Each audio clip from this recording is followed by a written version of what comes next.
Hi everyone. Tonight we're drifting through the solar system, from the sun all the way out to the frozen edge beyond Neptune. Not a rushed tour, just a slow, calming journey through each world. Before you get comfortable, take a moment. Like the video if you enjoy these space stories, and subscribe if you'd like more peaceful journeys through the cosmos. And let me know in the comments where you're listening from right now, and what time it is for you. It's always amazing to see who's joining us from around the world. Now, this video is designed to help you fall asleep. You'll hear my voice guiding you through our solar system, and then once the story ends, authentic space sounds will play for the rest of the night. So dim the lights, maybe put on some headphones, get into your most comfortable position, and let's begin this calming voyage together. Our journey begins at the center of it all, at the heart of our solar system, the sun. This massive sphere of blazing plasma dominates everything around it, holding all the planets in their orbits through its immense gravitational pull. The sun is not a solid object, but rather a ball of superheated gas, mostly hydrogen and helium, compressed so tightly by its own gravity that nuclear fusion occurs in its core. Deep in the sun's center, hydrogen atoms are forced together under tremendous pressure and temperature, fusing into helium and releasing vast amounts of energy in the process. This energy works its way outward from the core, taking hundreds of thousands of years to reach the surface, where it's finally released as light and heat that floods through the solar system. The surface of the sun, called the photosphere, churns and bubbles with convection currents, creating a texture that astronomers call granulation. Each granule is about the size of a large country on Earth. A cell of hot plasma rising from below, cooling slightly, then sinking back down. The constant motion creates a dynamic, ever-changing surface. Above the photosphere lies the chromosphere, a layer of slightly cooler gas that glows with a reddish hue during solar eclipses. Higher still is the corona, the sun's outer atmosphere, which extends millions of kilometers into space. The corona is paradoxically hotter than the surface below it, reaching temperatures of millions of degrees, though scientists are still working to fully understand why. The sun is not a quiet, steady object, but rather an active, dynamic star with cycles of activity that last about 11 years. During solar maximum, the sun's surface is covered with dark sunspots, regions where intense magnetic fields suppress the normal convection and create cooler areas that appear dark against the brighter surroundings. These magnetic fields can become twisted and tangled, sometimes snapping and reconnecting in violent events called solar flares. When this happens, enormous amounts of energy are released in minutes, sending bursts of radiation and charged particles streaming out into space. Some of these particles reach Earth, creating the beautiful auroras that dance in polar skies. The sun also releases a constant stream of charged particles called the solar wind, a thin flow of plasma that rushes outward in all directions at speeds of hundreds of kilometers per second. This solar wind fills the entire solar system, creating a bubble called the heliosphere that extends far beyond the orbits of the planets, protecting them from most of the galactic cosmic rays that would otherwise flood in from interstellar space. Despite its violence and activity, there's something profoundly calming about contemplating the sun from a safe distance. It has been burning steadily for 4.5 billion years, providing the warmth and light that makes life possible on Earth. It will continue burning for another 5 billion years before finally exhausting its hydrogen fuel, and beginning its transformation into a red giant. For now, the Sun is stable and middle-aged, a reliable star that governs the rhythm of days and seasons on all the worlds that orbit it. As we drift away from its blazing surface, we leave behind its intense heat and light, moving outward into the cooler, darker regions of the inner solar system. Our first destination is Mercury, the smallest planet and the closest to the Sun.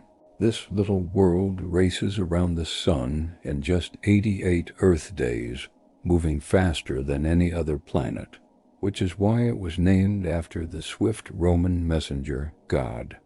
Mercury is a world of extremes. During its long day, which lasts 59 Earth days, the side facing the Sun heats up to temperatures of 430 degrees Celsius, hot enough to melt lead. But because Mercury has almost no atmosphere to retain heat, the night side plunges to minus 180 degrees Celsius, creating the largest temperature swing of any planet in the solar system. The surface of Mercury is covered in craters, scars from billions of years of impacts by asteroids and comets. With no atmosphere to burn up incoming meteoroids or erode the craters over time, Mercury's surface preserves a record of the violent early solar system when impacts were far more common than they are today. One of Mercury's most distinctive features is the Caloris Basin, an enormous impact crater about 1,500 kilometers across, created when a massive asteroid struck the planet early in its history. The impact was so violent that it sent shock waves through the entire planet, creating strange jumbled terrain on the exact opposite side of Mercury from the impact site. Despite being so close to the Sun, Mercury has water ice and permanently shadowed craters at its poles. These craters never see sunlight, and temperatures there remain cold enough for ice to persist, perhaps deposited by comets that crashed into Mercury long ago. Mercury's core is unusually large for such a small planet, making up about 60% of its total mass. This large iron core generates a weak magnetic field, making Mercury one of only a few rocky planets with its own magnetosphere, a protective bubble that deflects some of the solar wind. As we drift past Mercury, we notice how lone it seems, a small gray world baking in the intense sunlight, with no moons to keep it company, racing endlessly around the Sun in its tight orbit. There's a quiet solitude to Mercury, the innermost sentinel of the solar system. Moving outward, we approach Venus, the second planet from the Sun and often called Earth's sister planet because of their similar size and mass. But any similarity ends there, because Venus is one of the most hostile environments in the solar system. Venus is completely shrouded in thick clouds of sulfuric acid that reflect so much sunlight that the planet shines brilliantly in Earth's sky, brighter than any star.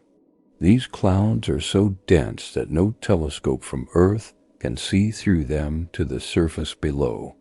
Only radar mapping from spacecraft has revealed what lies beneath.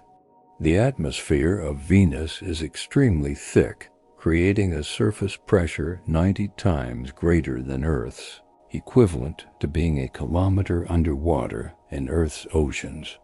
The atmosphere is almost entirely carbon dioxide, creating a runaway greenhouse effect that has raised surface temperatures to 470 degrees Celsius, even hotter than Mercury despite being nearly twice as far from the Sun.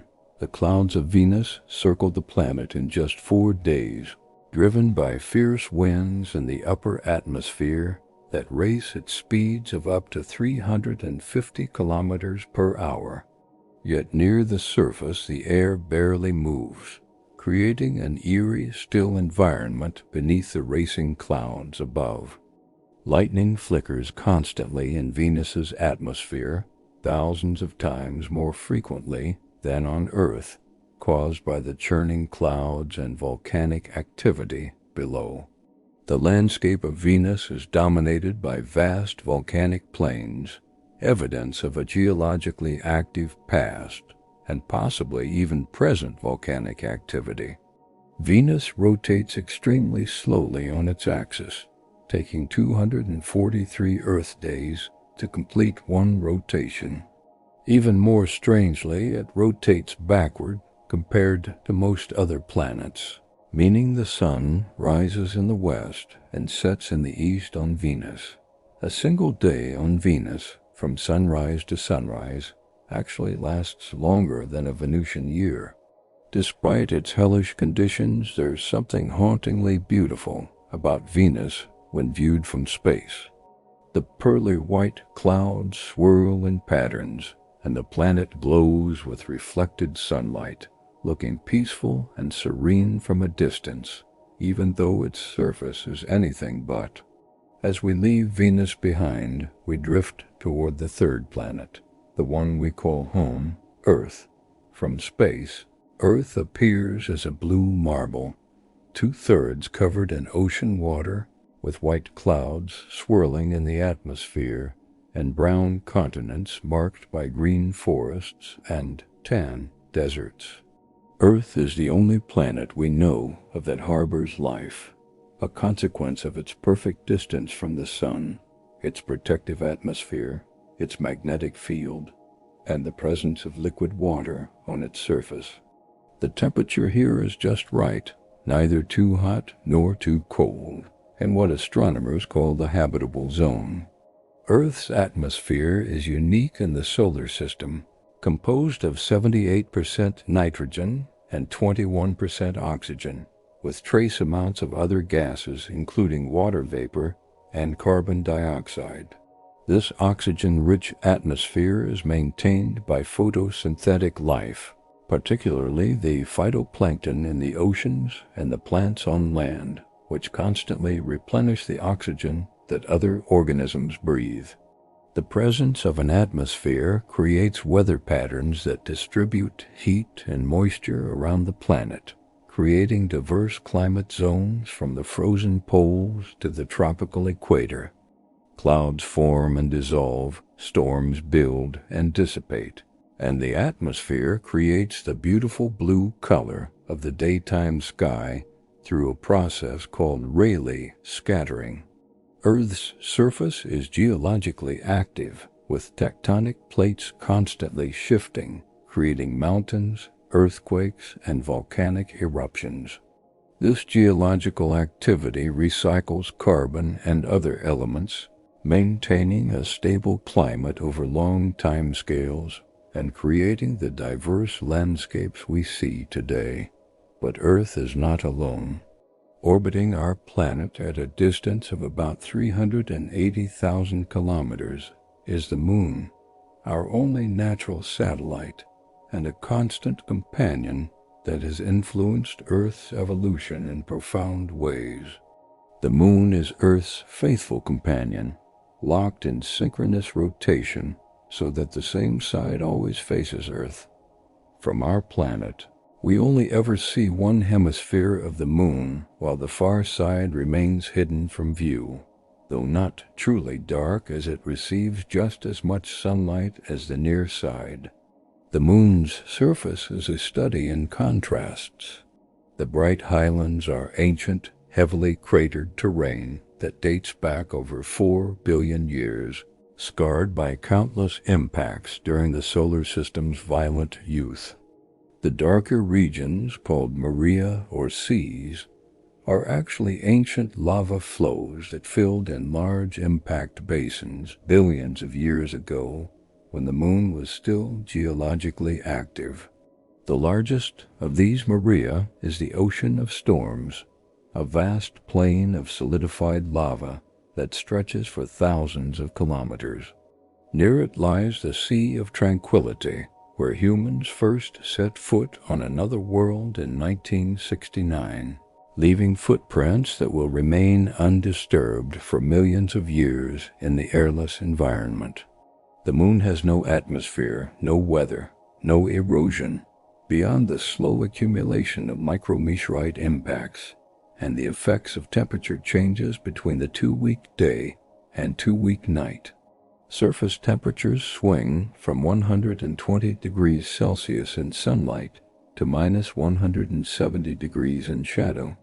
Despite having no air or liquid water on its surface, the moon has ice in permanently shadowed craters at its poles, similar to Mercury. These deposits could one day provide resources for future lunar bases, offering water for drinking, oxygen for breathing, and hydrogen for fuel. The moon's gravity creates tides in Earth's oceans, pulling the water into bulges that follow the moon around our planet, giving us the rhythm of high and low tides twice each day. Over billions of years, these tidal interactions have slowed Earth's rotation and pushed the moon gradually farther away, about 4 centimeters per year. Early in its history, the moon was much closer to Earth, appearing enormous in the sky and creating tides hundreds of meters high. The moon likely formed from debris thrown into orbit when a Mars-sized object collided with a young Earth. About 4.5 billion years ago, one of the most violent events in our planet's history. As we drift away from the Earth-Moon system, we carry with us images of our blue world suspended in the blackness of space, a fragile oasis of life in an otherwise barren solar system. The moon recedes behind us, its cratered face catching the sunlight, a silent guardian watching over Earth. Moving outward, we cross the orbit of Mars, the 4th planet from the Sun, and the last of the rocky inner planets. Mars appears as a rusty red sphere, its distinctive color caused by iron oxide, essentially rust, covering much of its surface. Mars is about half the diameter of Earth and has only about 10% of Earth's mass, making it a much smaller world. Its thin atmosphere is mostly carbon dioxide, with a surface pressure less than 1% of Earth's, far too thin to breathe and barely thick enough to create weather. Despite the thin air, Mars does have weather.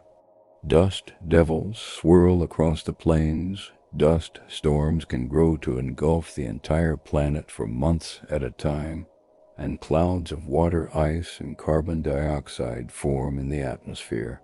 During winter at the poles, carbon dioxide freezes out of the atmosphere, creating seasonal polar ice caps that grow and shrink with the Martian seasons. The surface of Mars is a geologist's dream, featuring the largest volcano in the solar system, Olympus Mons, which rises 25 kilometers above the surrounding plains, nearly 3 times the height of Mount Everest. This massive shield volcano is about the size of France and formed over millions of years as lava slowly built up from repeated eruptions. Near Olympus Mons lies Valles Marineris, a canyon system so vast it dwarfs Earth's Grand Canyon. This enormous rift stretches for over 4,000 kilometers, about a quarter of the way around Mars, and reaches depths of 7 kilometers in places. It likely formed billions of years ago as the planet's crust stretched and cracked. Evidence of water is everywhere on Mars. Ancient river valleys, dry lake beds, and minerals that only form in the presence of water tell us that Mars once had liquid water flowing on its surface, probably over 3 billion years ago when the planet had a thicker atmosphere and warmer temperatures.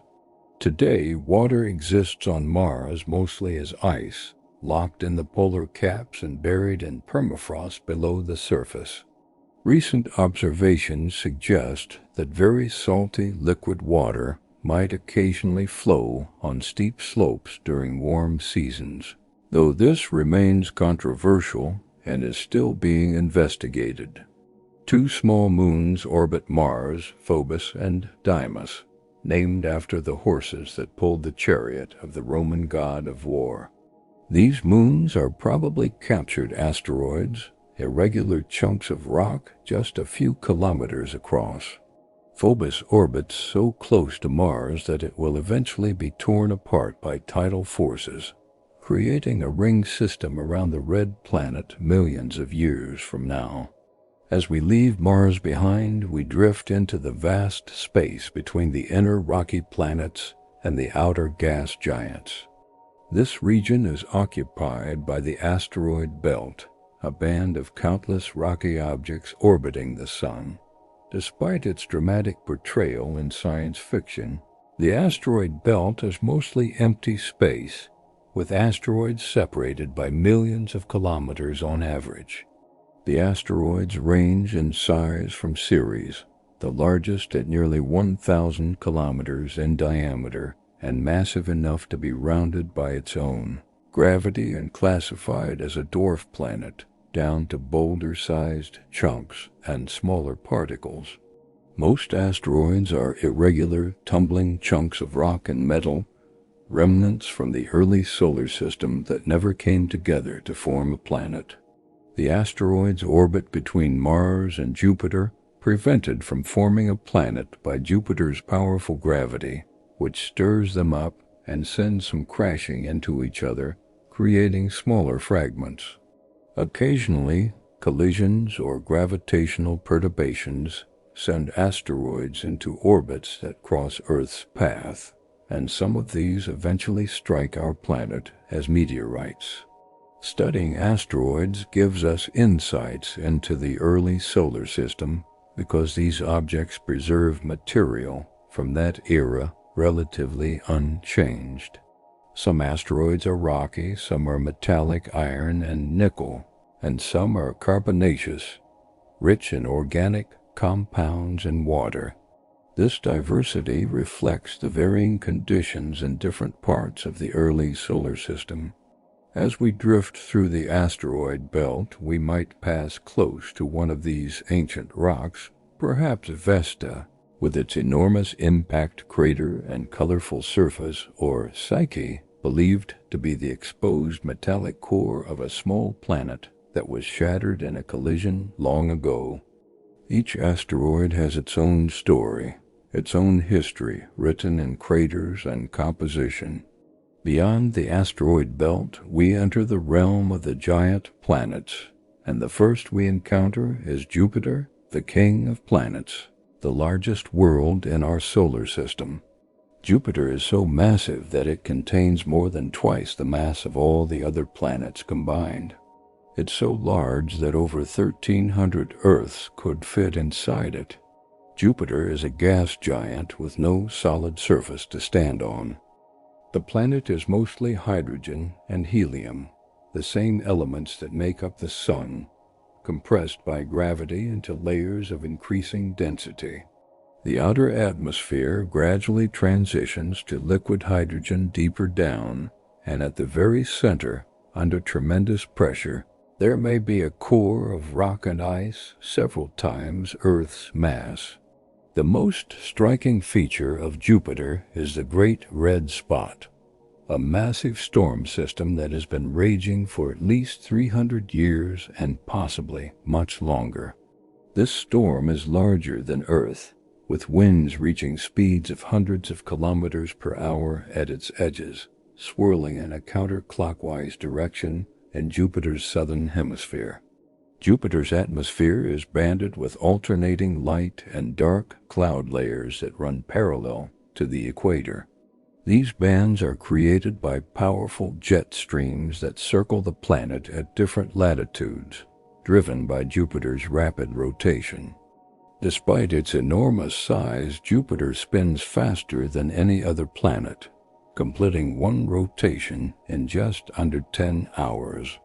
This rapid rotation creates a strong magnetic field, the strongest of any planet, extending millions of kilometers into space and trapping charged particles in radiation belts far more intense than Earth's Van Allen belts. These radiation belts make the environment near Jupiter hazardous for spacecraft and would be lethal to unprotected humans. Jupiter has at least 95 known moons, ranging from tiny, irregular captured asteroids just a few kilometers across to the 4 large Galilean moons, discovered by Galileo in 1610 when he first turned a telescope toward Jupiter. These 4 moons, Io, Europa, Ganymede, and Callisto, are worlds in their own right, each unique and fascinating. He is the innermost of the Galilean moons, a tortured world caught in a gravitational tug-of-war between Jupiter and the other large moons. This constant flexing heats Io's interior, making it the most volcanically active body in the solar system. Enormous volcanoes constantly erupt, spewing sulfur compounds hundreds of kilometers into space, giving Io a yellow, orange, and red mottled appearance unlike any other world. Europa, the second Galilean moon, is an ice world with a smooth, bright surface, crisscrossed by long fractures and ridges. Beneath this icy shell, perhaps 10 to 15 kilometers thick, lies a global ocean of liquid water, kept from freezing by tidal heating similar to what drives Io's volcanism. This subsurface ocean may contain more water than all of Earth's oceans combined, and it's one of the most promising places in the solar system to search for life. Ganymede is the largest moon in the solar system, even bigger than the planet Mercury, and the only moon known to have its own magnetic field. Its surface shows both ancient, heavily cratered, dark regions and younger, lighter regions with parallel grooves and ridges suggesting past geological activity. Like Europa, Ganymede may also have a subsurface ocean buried deep beneath layers of ice. Callisto, the outermost Galilean moon, is heavily cratered, with a surface that appears ancient and geologically dead. Unlike the inner moons, Callisto doesn't experience significant tidal heating, so its interior has remained relatively cold and inactive throughout solar system history. Its surface preserves a record of impacts spanning billions of years. As we drift away from Jupiter and its family of moons, we notice how the giant planet dominates this region of space, its gravity influencing everything nearby, shepherding asteroid orbits, capturing comets, and creating a miniature system that resembles the solar system in miniature. Continuing outward, we approach the second largest planet, Saturn, known for its spectacular ring system that makes it one of the most beautiful objects in the solar system.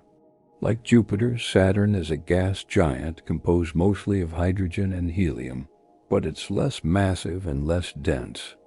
In fact, Saturn's average density is less than water, meaning if you could find an ocean large enough, Saturn would float.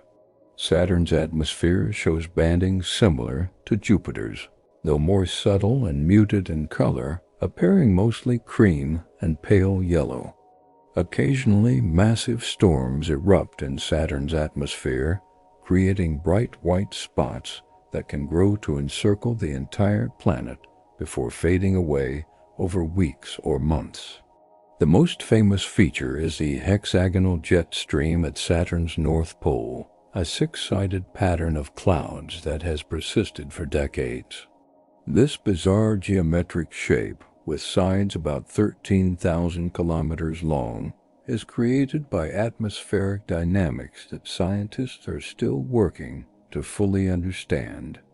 But Saturn's true glory is its rings, vast sheets of countless ice particles and rocks ranging in size from dust grains to house-sized boulders, all orbiting the planet in a thin disk that extends for hundreds of thousands of kilometers, but is typically only tens of meters thick. The rings are so wide that they're visible from Earth through even small telescopes, yet they're remarkably thin, like a sheet of paper scaled up to cosmic proportions. The rings are divided into distinct sections labeled alphabetically in order of their discovery. The bright A and B rings are separated by the Cassini division, a gap cleared by gravitational resonances with Saturn's moons. The fainter C ring lies inside the B ring, and the tenuous D ring extends all the way down to Saturn's cloud tops. Beyond the A ring lie the F, G, and E rings, each fainter and more diffuse than the main rings. The F ring is particularly fascinating, showing knots, braids, and kinks created by the gravitational influence of small shepherd moons that orbit just inside and outside the ring, keeping the particles confined to a narrow band. The origin of Saturn's rings is still debated. They may be the remnants of a moon that was torn apart by tidal forces when it wandered too close to Saturn, or they might be primordial material left over from Saturn's formation. The rings are probably not permanent features. Particles constantly collide and grind down into smaller pieces, and material gradually spirals into Saturn, suggesting the rings may only be a few 100 million years old and may eventually disappear. Saturn has at least 146 known moons, more than any other planet. The largest, Titan, is the second largest moon in the solar system and the only one with a thick atmosphere. This nitrogen-rich atmosphere is denser than Earth's and completely obscures Titan's surface from view in visible light. Beneath the atmospheric haze, Titan's surface features lakes and seas of liquid methane and ethane, rivers that carve channels through water-ice bedrock, and a weather cycle involving methane, rain, and evaporation, creating an alien version of Earth's water cycle. Titan is the only other body in the solar system besides Earth known to have stable bodies of liquid on its surface. Enceladus, a smaller moon of Saturn, has become one of the most exciting destinations for astrobiological research. This icy moon is geologically active, with enormous geysers erupting from cracks near its south pole, shooting water, ice, and vapor hundreds of kilometers into space. Some of this material falls back to the surface as snow, while some escapes to form Saturn's E ring. The presence of these geysers suggests that Enceladus, like Europa, has a subsurface ocean of liquid water, heated by tidal flexing caused by gravitational interactions with Saturn and other moons. The water in these geysers contains organic compounds and salts, suggesting the ocean is in contact with a rocky seafloor where complex chemistry might occur. Other notable moons include Mimas, with its enormous Herschel crater that makes it resemble the Death Star from Star Wars. Iapetus, with one hemisphere bright and icy, while the other is dark and mysterious. And Hyperion, an irregular, sponge-like moon that tumbles chaotically in its orbit. As we leave Saturn behind, we watch its rings edge on, seeing how thin they really are, a delicate structure that seems almost fragile, despite spanning hundreds of thousands of kilometers. The planet and its moons slowly recede into the distance as we continue our journey outward into the colder, darker reaches of the outer solar system.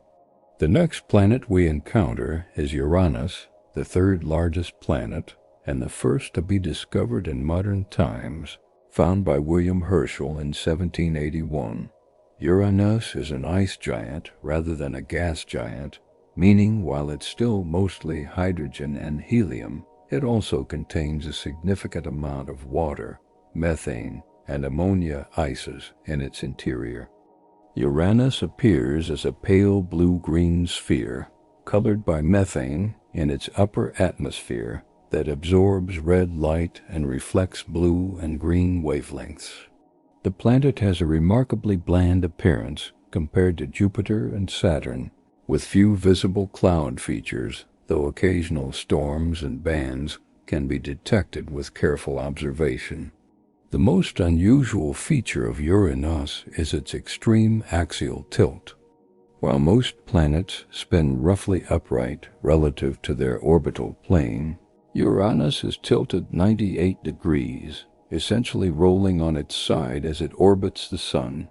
This means its poles point almost directly at the Sun at certain times in its 84-year orbit, creating extreme seasonal variations where each pole experiences 42 years of continuous sunlight, followed by 42 years of darkness.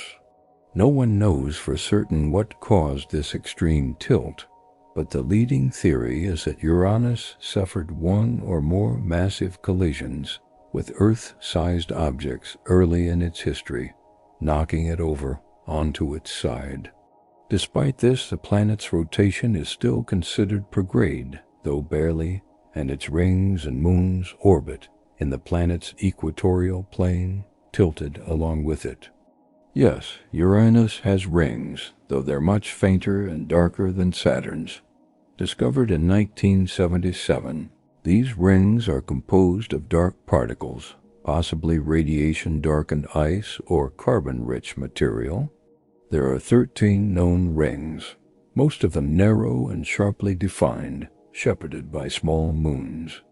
Uranus has 27 known moons, all named after characters from Shakespeare and Alexander Pope, rather than mythological figures like the moons of other planets. The 5 largest moons, Miranda, Ariel, Umbriel, Titania, and Oberon, are all icy worlds with varied and interesting geology.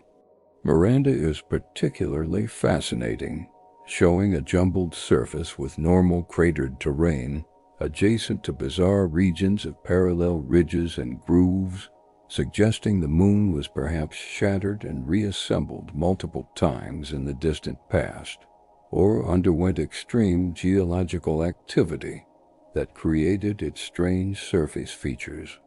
The entire Uranian system, planet, rings, and moons, orbits the Sun on its side, creating a configuration unique in the solar system.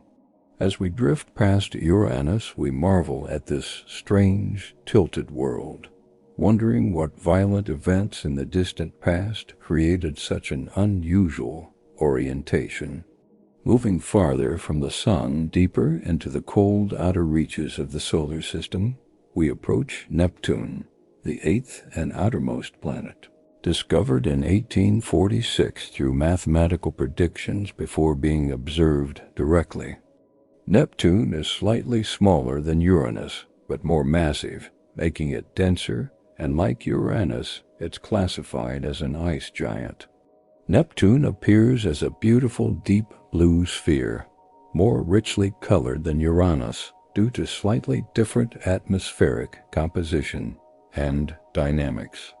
Methane in the atmosphere absorbs red light, but there may be additional unknown compounds that enhance Neptune's vivid blue color beyond what methane alone can explain. Unlike the bland appearance of Uranus, Neptune's atmosphere shows considerable activity, with bands of clouds, dark spots that come and go, and the fastest winds in the solar system, reaching speeds of over 2,000 kilometers per hour. These powerful winds blow in the opposite direction to the planet's rotation, creating a dynamic and turbulent atmosphere. When Voyager 2 visited Neptune in 1989, it discovered a great dark spot similar to Jupiter's Great Red Spot, a massive storm system in the southern hemisphere. This feature had disappeared by the time Hubble observed Neptune a few years later, but other dark spots have appeared and vanished since then, suggesting Neptune's atmosphere is highly variable. Neptune radiates more than twice as much energy into space as it receives from the distant Sun, implying the planet has a significant internal heat source, possibly residual heat from its formation or ongoing gravitational contraction. This internal energy drives the atmospheric dynamics and weather patterns we observe. Neptune has 14 known moons, the largest being Triton, one of the most fascinating objects in the outer solar system. Triton is unusual because it orbits Neptune backward in the opposite direction to the planet's rotation, strongly suggesting it wasn't formed alongside Neptune, but was instead captured from the Kuiper Belt, the region of icy bodies beyond Neptune's orbit. Triton is geologically active despite being so far from the Sun and so cold. Its surface shows features called cantaloupe terrain, a strange pattern of dimples and ridges unlike anything seen elsewhere, and dark streaks created by nitrogen geysers that erupt through the icy surface, carrying dark material up to the surface where winds spread it across the ice.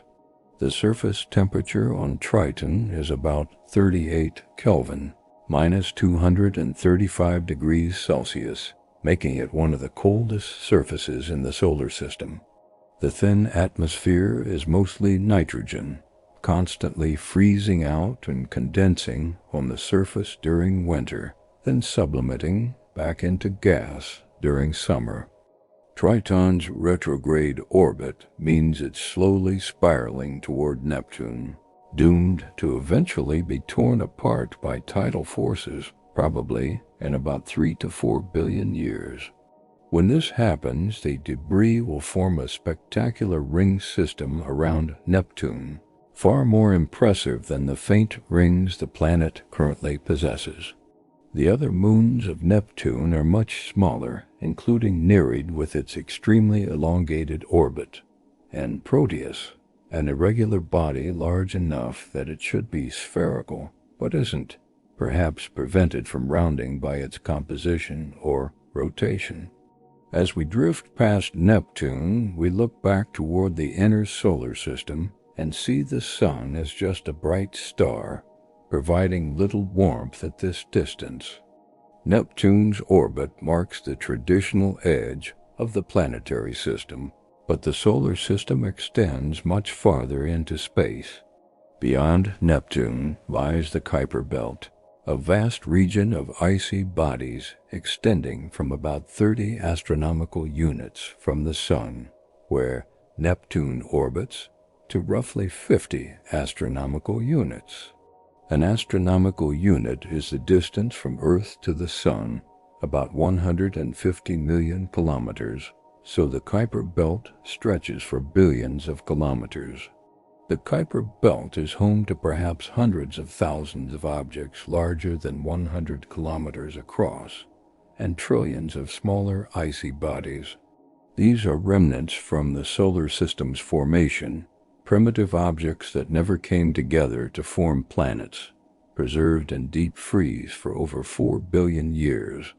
The most famous Kuiper Belt object is Pluto, discovered in 1930 and considered the 9th planet for 76 years before being reclassified as a dwarf planet in 2006. Pluto is a complex world with 5 known moons, the largest being Charon, which is so large relative to Pluto that the two orbit a common center of mass located in the space between them, making them more of a binary system than a planet and moon. Pluto's surface is surprisingly varied for such a cold, distant world. It shows smooth plains of nitrogen ice, rugged mountains of water ice rising several kilometers high, and a reddish polar cap of methane and nitrogen ices.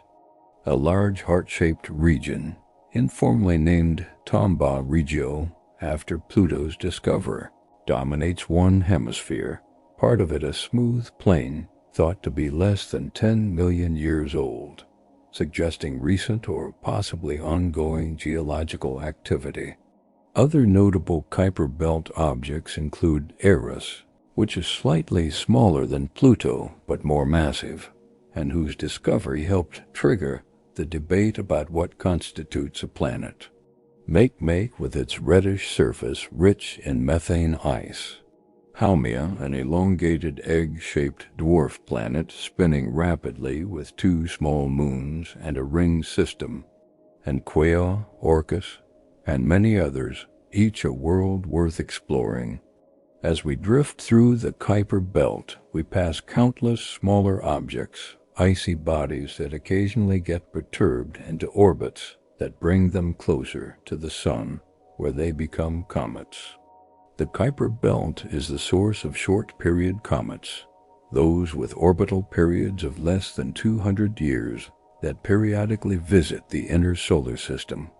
Beyond the Kuiper Belt, even farther from the Sun, lies the scattered disk, a region of objects on highly elongated and tilted orbits, probably scattered outward by gravitational interactions with Neptune during the solar system's early history.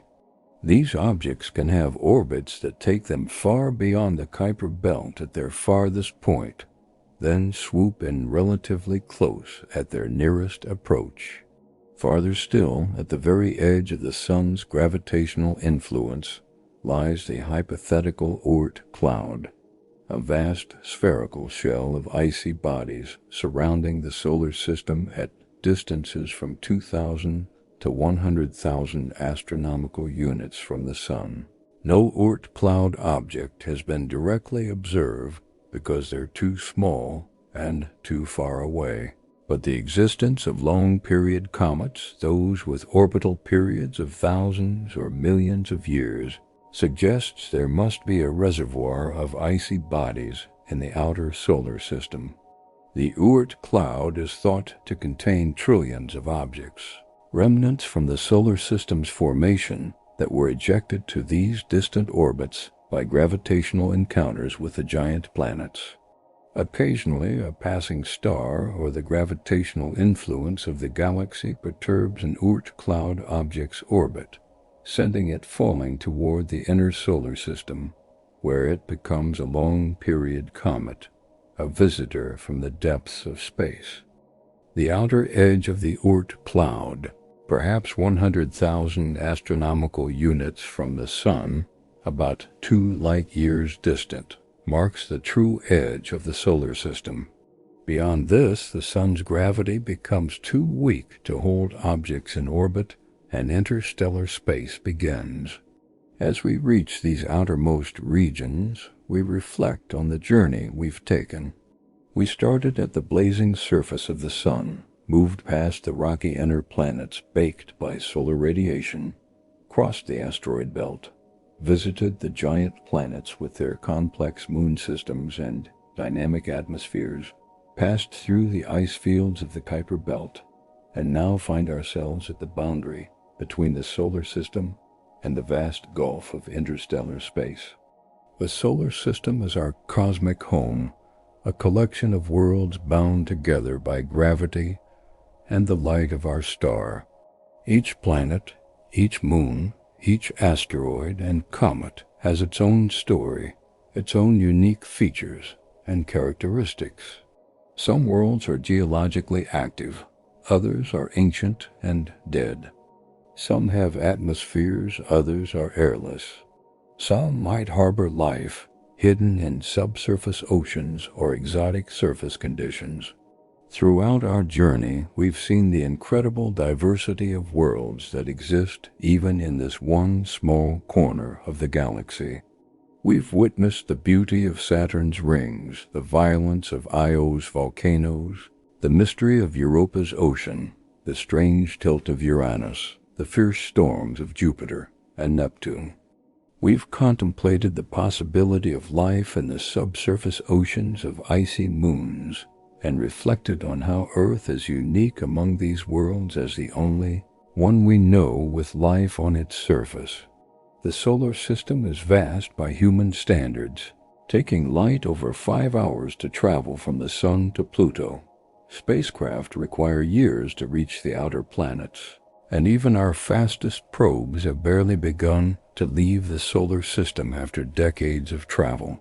Voyager 1, launched in 1977, has only recently passed beyond the heliopause, the boundary where the solar wind gives way to the interstellar medium, and it's still within the Oort Cloud, not yet truly in interstellar space. Yet on a galactic scale, the solar system is tiny, a speck of matter orbiting one star among billions, located in a quiet arm of the Milky Way galaxy. The nearest star system, Alpha Centauri, is over 4 light-years away, roughly 250,000 times the distance from Earth to the Sun. The gulf between stars is vast beyond human comprehension. As we conclude our journey through the solar system, we can appreciate both the diversity and the unity of these worlds, all formed from the same cloud of gas and dust that collapsed to form the Sun, all orbiting the same star, all subject to the same physical laws. Understanding our solar system helps us understand how planetary systems form and evolve around other stars, and how common or rare Earth-like worlds might be in the galaxy.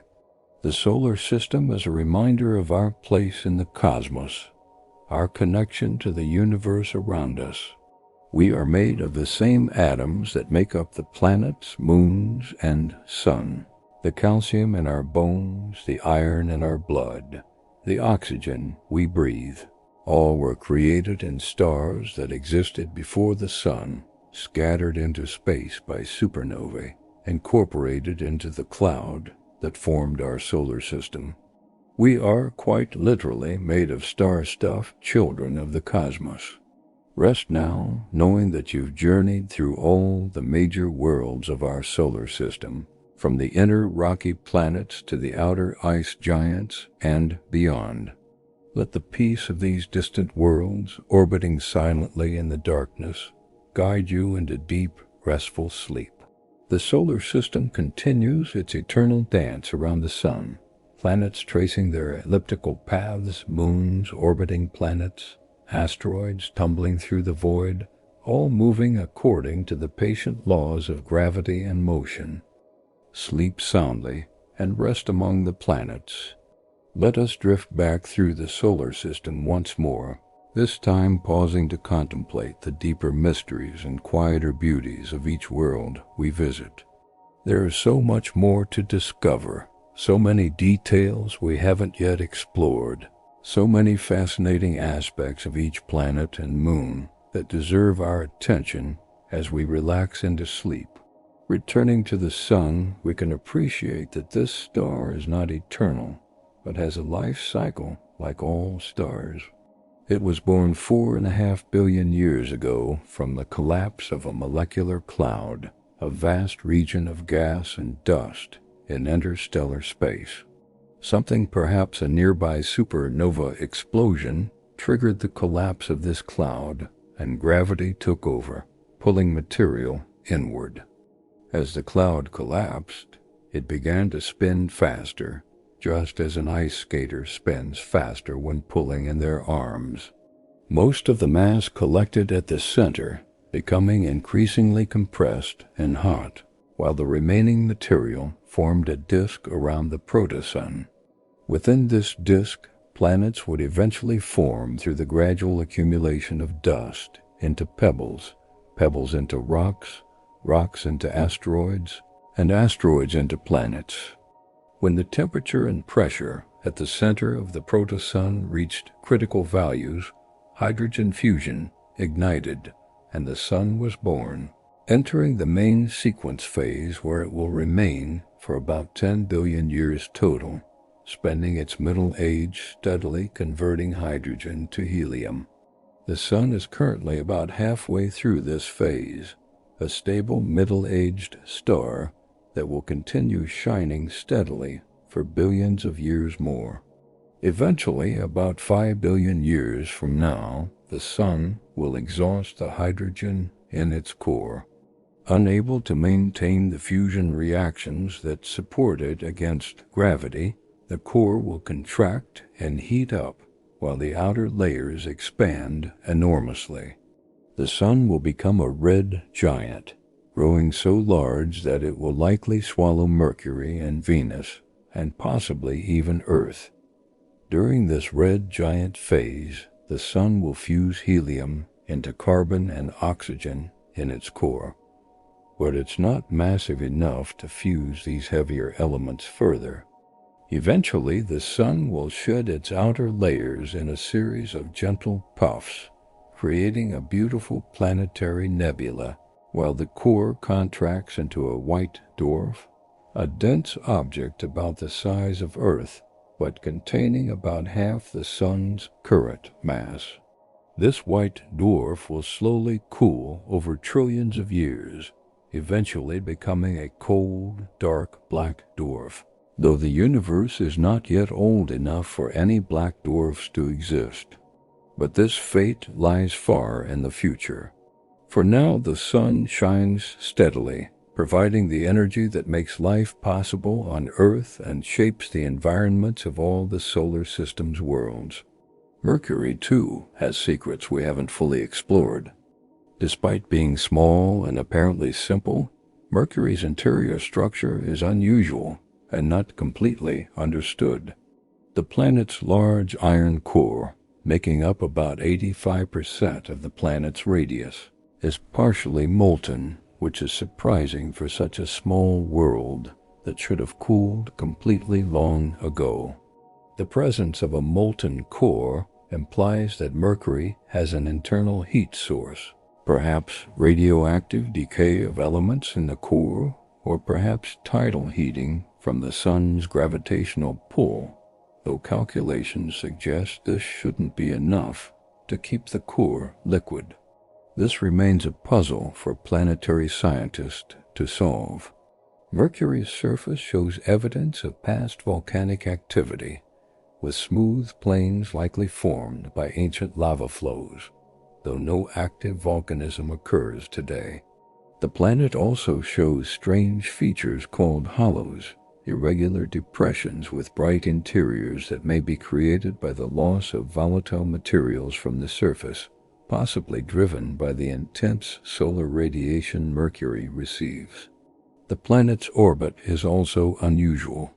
Mercury orbits the Sun in 88 Earth days, but it rotates very slowly, completing one rotation every 59 days. This creates a strange resonance where Mercury rotates exactly 3 times for every 2 orbits around the Sun, a configuration probably created by tidal interactions with the Sun over billions of years. This resonance creates an interesting effect.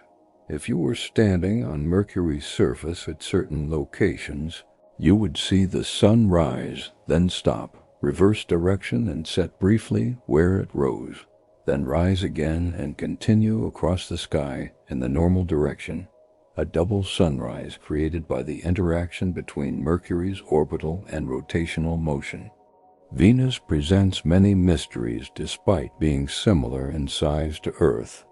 The planet's atmosphere is so dense, and its greenhouse effect so extreme, that conditions on the surface resemble descriptions of hell, with temperatures hot enough to melt lead and pressures that would crush most spacecraft that attempt to land. The Soviet Union's Venera program managed to land several probes on Venus's surface in the 1970s and 1980s, and these spacecraft survived for only about an hour before being destroyed by the heat and pressure. But in that brief time, they sent back the only images we have of Venus's surface. These images show flat plains of volcanic rock stretching to the horizon under a dim orange-tinted sky. Venus's slow backward rotation is still not fully explained.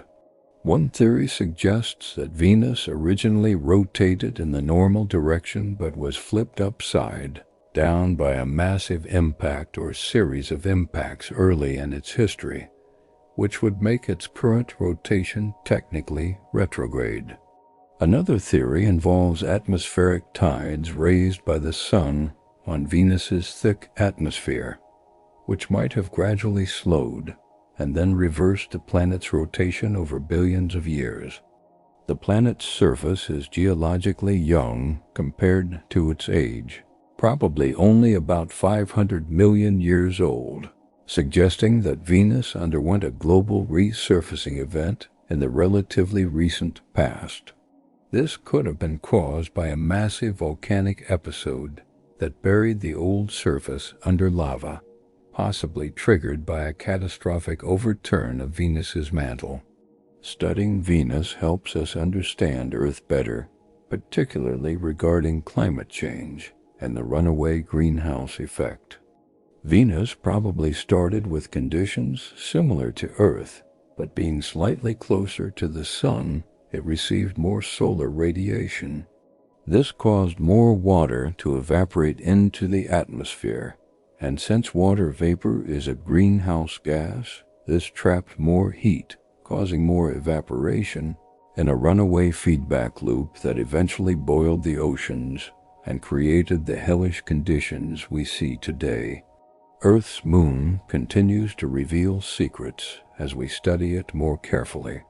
Recent observations have detected water in sunlit areas of the lunar surface, trapped in minerals or as thin frost in tiny shadows, in addition to the water ice and permanently shadowed polar craters. This water could be a valuable resource for future lunar exploration and settlement. The moon's formation from a giant impact has been confirmed by isotope analysis, showing that the moon's composition closely matches Earth's mantle, as would be expected if the moon formed from material ejected from Earth during a collision. Computer simulations show that after the impact, Earth would have been surrounded by a ring of debris that quickly coalesced into the moon over perhaps just a century. Early in its history, the moon was geologically active, with volcanism creating the dark Maria we see today. The last of these volcanic eruptions probably occurred around 1 billion years ago, and since then the moon has been geologically dead, its small size allowing it to cool quickly and lose its internal heat. The moon's synchronous rotation, showing the same face to Earth, is a result of tidal locking created by Earth's gravity over millions of years. Early in the moon's history, it rotated faster, but tidal friction gradually slowed its rotation until it matched its orbital period, and now it keeps the same face toward Earth constantly. Mars beckons as perhaps the most accessible destination for future human exploration. The planet has resources that could support a human presence, including water ice that could be melted for drinking water and split into hydrogen for fuel and oxygen for breathing. The thin atmosphere could provide carbon dioxide for growing plants and creating fuel. Evidence for ancient water on Mars is overwhelming, including minerals that only form in water, ancient riverbeds and lake beds, and possible ancient shorelines suggesting Mars once had an ocean covering much of the northern hemisphere. This water disappeared because Mars lost most of its atmosphere billions of years ago. The loss of the atmosphere occurred because Mars is small and has a weak magnetic field that couldn't protect the atmosphere from being stripped away by the solar wind. Over hundreds of millions of years, the solar wind gradually eroded the Martian atmosphere into space, lowering the pressure and allowing liquid water to evaporate or freeze. Recent discoveries suggest that liquid water might still exist on Mars today in the form of very salty brines that can remain liquid at Martian temperatures. Some features called recurring slope linea appear to be seasonal flows of water or wet sand on steep slopes, though the evidence remains controversial. The search for life on Mars is one of the most exciting quests in planetary science. If Mars once had liquid water and a thicker atmosphere, it might have been habitable, and life might have emerged. That life could still exist today in subsurface environments where liquid water might persist, protected from the harsh surface conditions. Jupiter's influence on the solar system extends far beyond its own space. The planet's immense gravity has shaped the architecture of the solar system, preventing the asteroid belt from forming a planet, capturing or deflecting comets that might otherwise hit Earth more frequently, and influencing the orbits of many smaller bodies. The Galilean moons form a miniature system that resembles the solar system itself, with a hot, volcanically active inner moon, icy outer moons, and complex gravitational interactions. Future missions may explore these moons in detail, particularly Europa and Ganymede, to search for life in their subsurface oceans. Saturn's rings are not permanent features, but may be relatively young, perhaps only a few 100 million years old. The rings are constantly being lost through various processes, with particles spiraling into Saturn, being ejected into space, or grinding down into dust, suggesting the rings we see today may eventually disappear. The seasonal changes on Saturn create interesting phenomena, including periodic storms that erupt at approximately 30-year intervals when the changing angle of sunlight alters atmospheric dynamics. The most recent Great White Spot Storm in 2010 grew to encircle the entire planet before finally dissipating months later. Uranus and Neptune, the ice giants, remain the least explored planets, visited only once by Voyager 2 and never orbited by any spacecraft. Future missions to these distant worlds could reveal much about their composition, their atmospheres, their magnetic fields, and their mysterious interiors. The atmospheres of both planets show weather patterns driven by internal heat, but Neptune is far more active than Uranus despite being farther from the Sun, suggesting differences in their internal structure or composition that we don't yet understand. The Kuiper Belt and scattered disk objects preserve pristine material from the early solar system, and studying them provides insights into the conditions and processes that occurred during planetary formation. The diversity of these objects, from icy Pluto to rocky Haumea, reflects varying conditions in different parts of the outer solar nebula. The hypothetical planet 9, if it exists, would be a super-Earth-sized world in the distant outer solar system, possibly scattered outward during the solar system's youth. Its gravity could explain the unusual clustering of orbits among some distant Kuiper Belt objects, though this remains speculative, and the planet, if it exists, has not been detected. Comets, visitors from the Kuiper Belt and Oort Cloud, bring primordial ice and organic compounds to the inner solar system. Some of Earth's water may have been delivered by comets in the distant past, though most probably came from asteroids, which contain more water than previously thought. The solar system is a dynamic place, constantly evolving on timescales from seconds to billions of years. Meteoroids constantly rain down on airless worlds, craters form, volcanoes erupt, atmospheres escape to space or are replenished by geological activity. Nothing is truly static in this cosmic dance. As we contemplate the solar system in its entirety, we realize it represents just one example of a planetary system, and billions of others exist around other stars. Each is unique, shaped by the particular conditions of its formation and evolution, yet all follow the same physical laws. Understanding our solar system provides context for understanding exoplanets orbiting distant stars. helping us interpret observations of worlds we can never visit directly. The diversity we see in our own solar system suggests that exoplanetary systems might display even greater diversity of worlds and configurations. The solar system is our cosmic neighborhood, our local environment in the vast universe.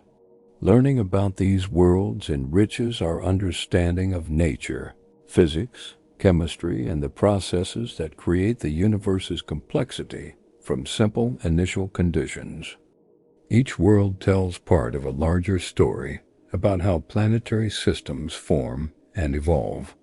The sun and planets formed together from a common cloud of gas and dust, yet they developed into strikingly different worlds, each following its own evolutionary path, shaped by mass, composition, distance from the sun, and countless other factors. Rest now in the knowledge that you've explored the solar system thoroughly, visiting each major world and learning its secrets. The planets continue their eternal orbits, moved by gravity and inertia, following the paths laid down billions of years ago when they first formed. Let the vastness of space and the beauty of these distant worlds fill your mind as you drift into sleep. The solar system awaits future explorers, human and robotic, who will visit these worlds directly and reveal even more secrets. But for now, rest peacefully, surrounded by the quiet beauty of the cosmos, floating gently through the infinite expanse of space and time. Let us return through the solar system once more, this time taking time to consider the deeper mysteries and quieter beauties of each world we visit. There is so much more to discover, so many details we haven't yet explored, so many fascinating aspects of each planet and moon that deserve our attention as we relax into sleep. Returning to the sun, we can appreciate that this star is not eternal, but has a life cycle like all stars. It was born 4.5 billion years ago from the collapse of a molecular cloud, a vast region of gas and dust in interstellar space. Something, perhaps a nearby supernova explosion, triggered the collapse of this cloud, and gravity took over, pulling material inward. As the cloud collapsed, it began to spin faster, just as an ice skater spins faster when pulling in their arms. Most of the mass collected at the center, becoming increasingly compressed and hot, while the remaining material formed a disk around the protosun. Within this disk, planets would eventually form through the gradual accumulation of dust into pebbles, pebbles into rocks, rocks into asteroids, and asteroids into planets. When the temperature and pressure at the center of the protosun reached critical values, hydrogen fusion ignited, and the sun was born, entering the main sequence phase where it will remain for about 10 billion years total, spending its middle age steadily converting hydrogen to helium. The sun is currently about halfway through this phase, a stable middle-aged star that will continue shining steadily for billions of years more. Eventually, about 5 billion years from now, the sun will exhaust the hydrogen in its core. Unable to maintain the fusion reactions that support it against gravity, the core will contract and heat up, while the outer layers expand enormously. The sun will become a red giant, growing so large that it will likely swallow Mercury and Venus, and possibly even Earth.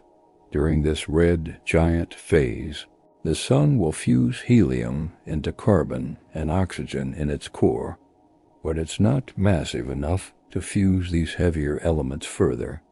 Eventually, the sun will shed its outer layers in a series of gentle puffs, creating a beautiful planetary nebula, while the core contracts into a white dwarf, a dense object about the size of Earth, but containing about half the sun's current mass. This white dwarf will slowly cool over trillions of years, eventually becoming a cold, dark black dwarf, though the universe is not yet old enough for any black dwarfs to exist. But this fate lies far in the future. For now, the sun shines steadily, providing the energy that makes life possible on Earth and shapes the environments of all the solar system's worlds. Mercury, too, has secrets we haven't fully explored. Despite being small and apparently simple, Mercury's interior structure is unusual and not completely understood. The planet's large iron core, making up about 85% of the planet's radius, is partially molten, which is surprising for such a small world that should have cooled completely long ago. The presence of a molten core implies that Mercury has an internal heat source, perhaps radioactive decay of elements in the core, or perhaps tidal heating from the sun's gravitational pull, though calculations suggest there shouldn't be enough to keep the core liquid. This remains a puzzle for planetary scientists to solve. Mercury's surface shows evidence of past volcanic activity, with smooth plains likely formed by ancient lava flows, though no active volcanism occurs today. The planet also shows strange features called hollows, irregular depressions with bright interiors that may be created by the loss of volatile materials from the surface, possibly driven by the intense solar radiation Mercury receives. The planet's orbit is also unusual. Mercury orbits the Sun in 88 Earth days, but it rotates very slowly, completing one rotation every 59 days. This creates a strange resonance where Mercury rotates exactly 3 times for every 2 orbits around the Sun, a configuration probably created by tidal interactions with the Sun over billions of years. This resonance creates an interesting effect. If you were standing on Mercury's surface at certain locations, you would see the Sun rise, then stop, reverse direction and set briefly where it rose, then rise again and continue across the sky in the normal direction. A double sunrise created by the interaction between Mercury's orbital and rotational motion. Venus presents many mysteries despite being similar in size to Earth. The planet's atmosphere is so dense and its greenhouse effect so extreme that conditions on the surface resemble descriptions of hell, with temperatures hot enough to melt lead and pressures that would crush most spacecraft that attempt to land. The Soviet Union's Venera program managed to land several probes on Venus's surface in the 1970s and 1980s, and these spacecraft survived for only about an hour before being destroyed by the heat and pressure. But in that brief time, they sent back the only images we have of Venus's surface. These images show flat plains of volcanic rock stretching to the horizon under a dim, orange-tinted sky. Venus's slow, backward rotation is still not fully explained. One theory suggests that Venus originally rotated in the normal direction, but was flipped upside down by a massive impact, or series of impacts early in its history, which would make its current rotation technically retrograde. Another theory involves atmospheric tides raised by the Sun on Venus's thick atmosphere, which might have gradually slowed and then reversed the planet's rotation over billions of years. The planet's surface is geologically young compared to its age, probably only about 500 million years old, suggesting that Venus underwent a global resurfacing event in the relatively recent past. This could have been caused by a massive volcanic episode that buried the old surface under lava, possibly triggered by a catastrophic overturn of Venus's mantle. Studying Venus helps us understand Earth better, particularly regarding climate change and the runaway greenhouse effect. Venus probably started with conditions similar to Earth, but being slightly closer to the Sun, it received more solar radiation. This caused more water to evaporate into the atmosphere, and since water vapor is a greenhouse gas, this trapped more heat, causing more evaporation, and a runaway feedback loop that eventually boiled the oceans and created the hellish conditions we see today. Earth's moon continues to reveal secrets as we study it more carefully. Recent observations have detected water in sunlit areas of the lunar surface, trapped in minerals or as thin frost in tiny shadows, in addition to the water ice and permanently shadowed polar craters. This water could be a valuable resource for future lunar exploration and settlement. The moon's formation from a giant impact has been confirmed by isotope analysis, showing that the moon's composition closely matches Earth's mantle, as would be expected if the moon formed from material ejected from Earth during a collision. Computer simulations show that after the impact, Earth would have been surrounded by a ring of debris that quickly coalesced into the moon over perhaps just a century. Early in its history, the moon was geologically active, with volcanism creating the dark Maria we see today. The last of these volcanic eruptions probably occurred around 1 billion years ago, and since then the moon has been geologically dead, its small size allowing it to cool quickly and lose its internal heat. The moon's synchronous rotation, showing the same face to Earth, is a result of tidal locking created by Earth's gravity over millions of years. Early in the moon's history, it rotated faster, but tidal friction gradually slowed its rotation until it matched its orbital period, and now it keeps the same face toward Earth constantly. Mars beckons as perhaps the most accessible destination for future human exploration. The planet has resources that could support a human presence, including water ice that could be melted for drinking water and split into hydrogen for fuel and oxygen for breathing. The thin atmosphere could provide carbon dioxide for growing plants and creating fuel. Evidence for ancient water on Mars is overwhelming, including minerals that only form in water, ancient riverbeds and lake beds, and possible ancient shorelines suggesting Mars once had an ocean covering much of the northern hemisphere. This water disappeared because Mars lost most of its atmosphere billions of years ago. The loss of the atmosphere occurred because Mars is small and has a weak magnetic field that couldn't protect the atmosphere from being stripped away by the solar wind. Over hundreds of millions of years, the solar wind gradually eroded the Martian atmosphere into space, lowering the pressure and allowing liquid water to evaporate or freeze. Recent discoveries suggest that liquid water might still exist on Mars today in the form of very salty brines that can remain liquid at Martian temperatures.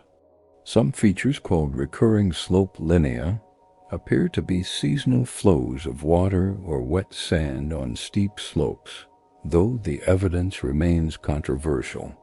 The search for life on Mars is one of the most exciting quests in planetary science. If Mars once had liquid water and a thicker atmosphere, it might have been habitable, and life might have emerged. That life could still exist today in subsurface environments where liquid water might persist, protected from the harsh surface conditions. Jupiter's influence on the solar system extends far beyond its own space.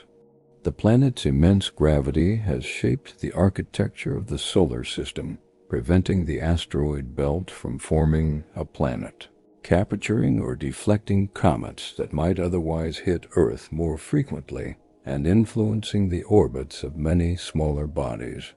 The Galilean moons form a miniature system that resembles the solar system itself, with a hot, volcanically active inner moon, icy outer moons, and complex gravitational interactions.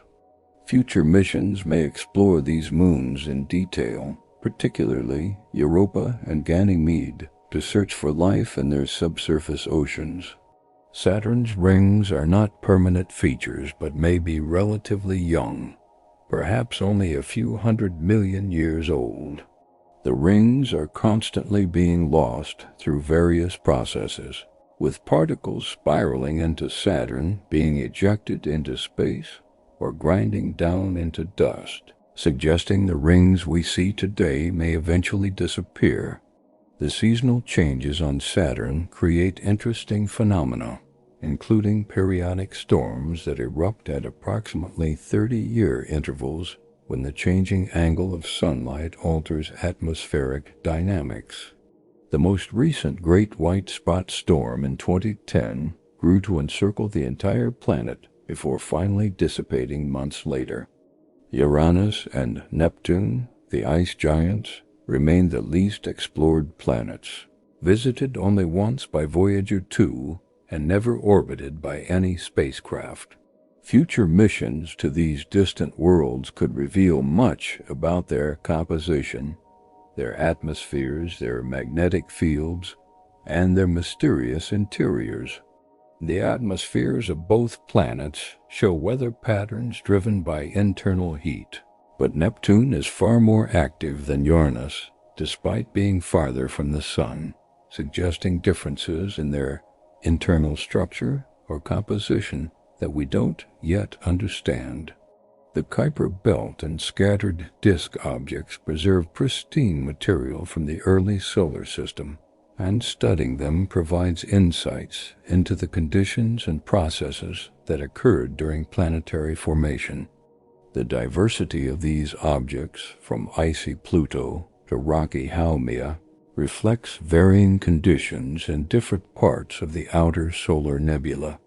The hypothetical Planet 9, if it exists, would be a super-Earth-sized world in the distant outer solar system, possibly scattered outward during the solar system's youth. Its gravity could explain the unusual clustering of orbits among some distant Kuiper Belt objects, though this remains speculative, and the planet, if it exists, has not been detected. Comets, visitors from the Kuiper Belt and Oort Cloud, bring primordial ice and organic compounds to the inner solar system. Some of Earth's water may have been delivered by comets in the distant past, though most probably came from asteroids which contain more water than previously thought. The solar system is a dynamic place, constantly evolving on timescales from seconds to billions of years. Meteoroids constantly rain down on airless worlds, craters form, volcanoes erupt, atmospheres escape to space or are replenished by geological activity. Nothing is truly static in this cosmic dance. As we consider the solar system in its entirety, we realize it represents just one example of a planetary system, and billions of others exist around other stars. Each is unique, shaped by the particular conditions of its formation and evolution, yet all follow the same physical laws. Understanding our solar system provides context for understanding exoplanets orbiting distant stars, helping us interpret observations of worlds we can never visit directly. The diversity we see in our own solar system suggests that exoplanetary systems might display even greater diversity of worlds and configurations. The solar system is our cosmic neighborhood, our local environment in the vast universe. Learning about these worlds enriches our understanding of nature, physics, chemistry, and the processes that create the universe's complexity from simple initial conditions. Each world tells part of a larger story about how planetary systems form and evolve. The sun and planets formed together from a common cloud of gas and dust, yet they developed into strikingly different worlds, each following its own evolutionary path shaped by mass, composition, distance from the sun, and countless other factors. Rest now in the knowledge that you've explored the solar system thoroughly, visiting each major world and learning its secrets. The planets continue their eternal orbits, moved by gravity and inertia, following the paths laid down billions of years ago when they first formed. Let the vastness of space and the beauty of these distant worlds fill your mind as you drift into sleep. The solar system awaits future explorers, human and robotic, who will visit these worlds directly and reveal even more secrets. But for now, rest peacefully, surrounded by the quiet beauty of the cosmos, floating gently through the infinite expanse of space and time. Let us drift back through the solar system once more, this time pausing to contemplate the deeper wonders and quieter beauties of each world we visit. There is so much more to discover, so many details we haven't yet explored, so many remarkable aspects of each planet and moon that deserve our attention as we relax into sleep. Returning to the sun, we can appreciate that this star is not eternal, but has a life cycle like all stars. It was born 4.5 billion years ago from the collapse of a molecular cloud, a vast region of gas and dust in interstellar space. Something, perhaps a nearby supernova explosion, triggered the collapse of this cloud, and gravity took over, pulling material inward. As the cloud collapsed, it began to spin faster, just as an ice skater spins faster when pulling in their arms. Most of the mass collected at the center, becoming increasingly compressed and hot, while the remaining material formed a disk around the protosun. Within this disk, planets would eventually form through the gradual accumulation of dust into pebbles, pebbles into rocks, rocks into asteroids, and asteroids into planets. When the temperature and pressure at the center of the protosun reached critical values, hydrogen fusion ignited and the sun was born, entering the main sequence phase where it will remain for about 10 billion years total, spending its middle age steadily converting hydrogen to helium.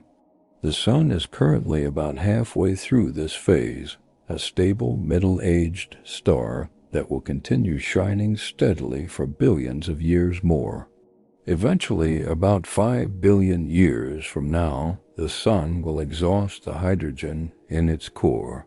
Unable to maintain the fusion reactions that support it against gravity, the core will contract and heat up, while the outer layers expand enormously.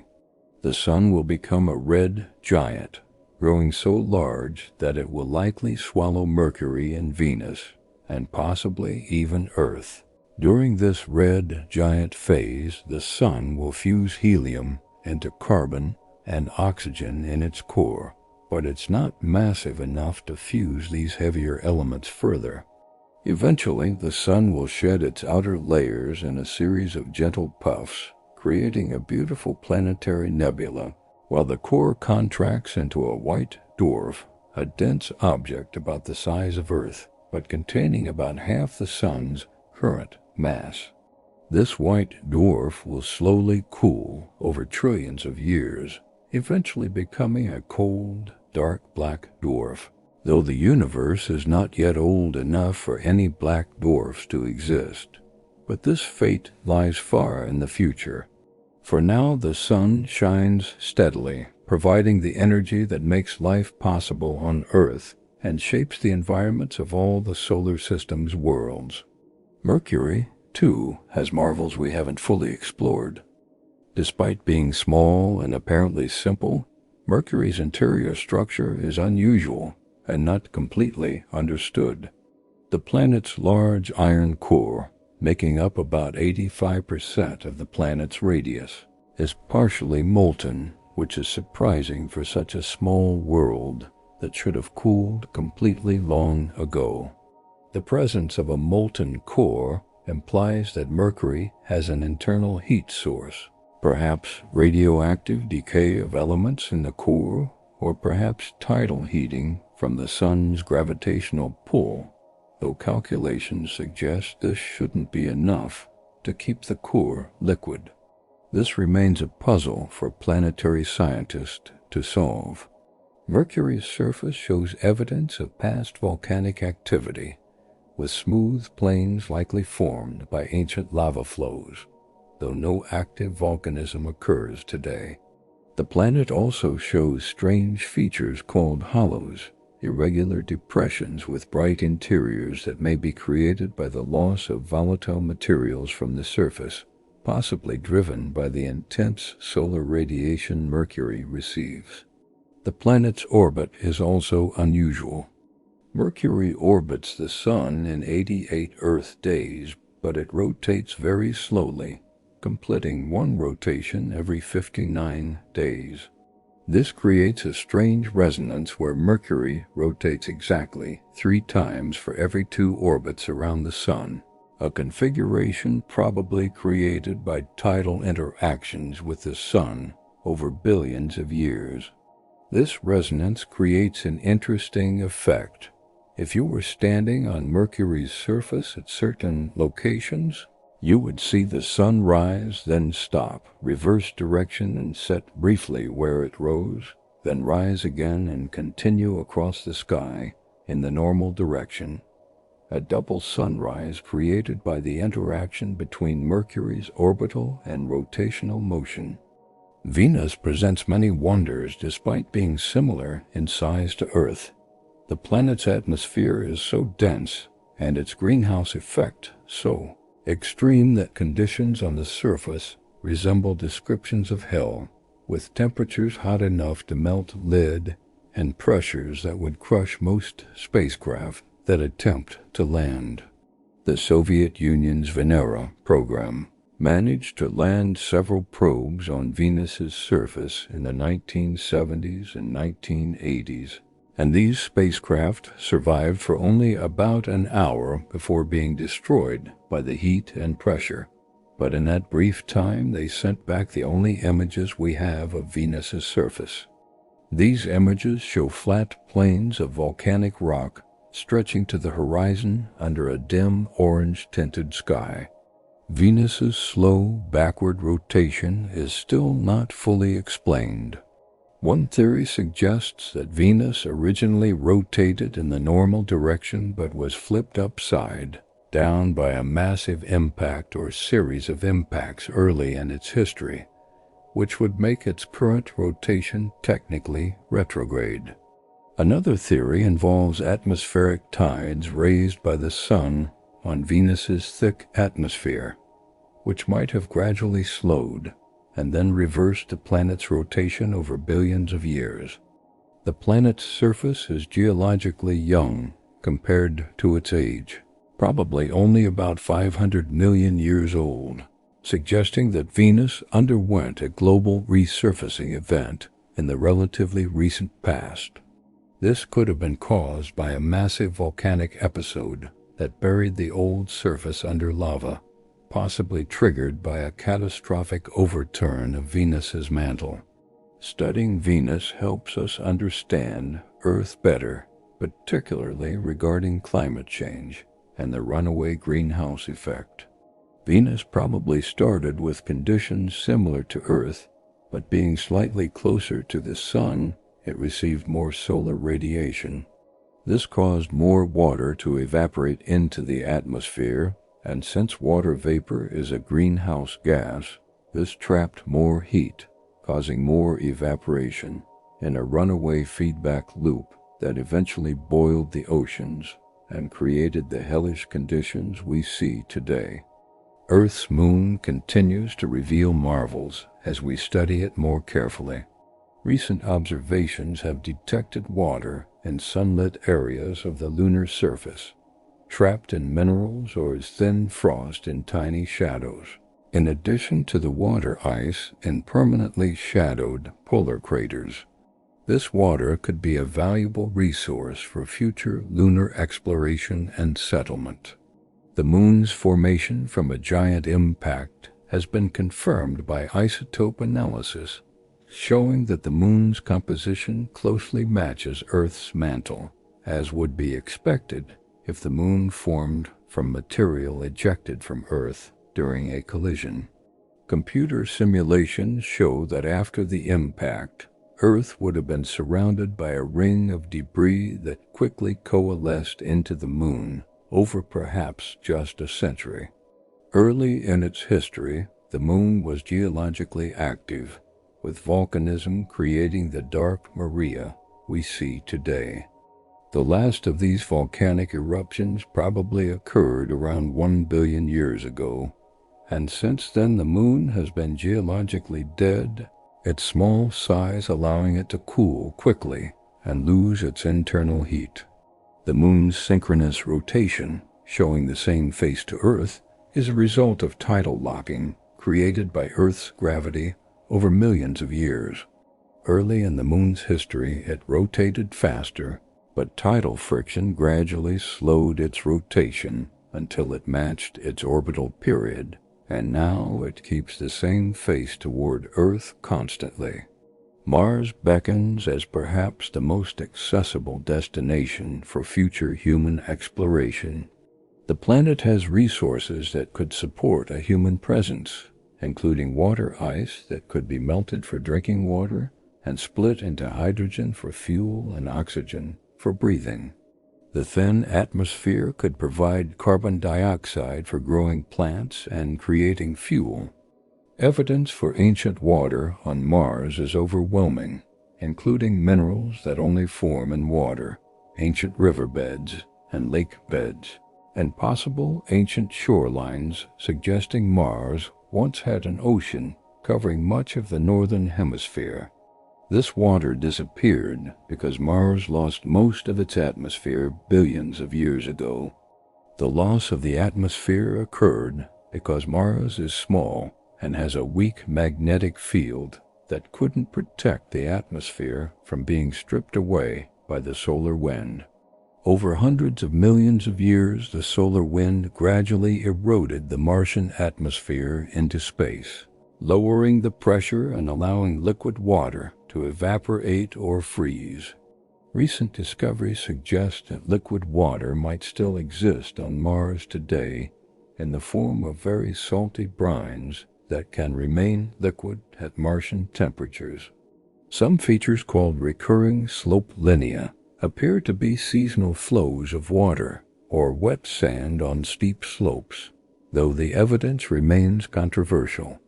The search for life on Mars is one of the most exciting quests in planetary science. If Mars once had liquid water and a thicker atmosphere, it might have been habitable, and life might have emerged.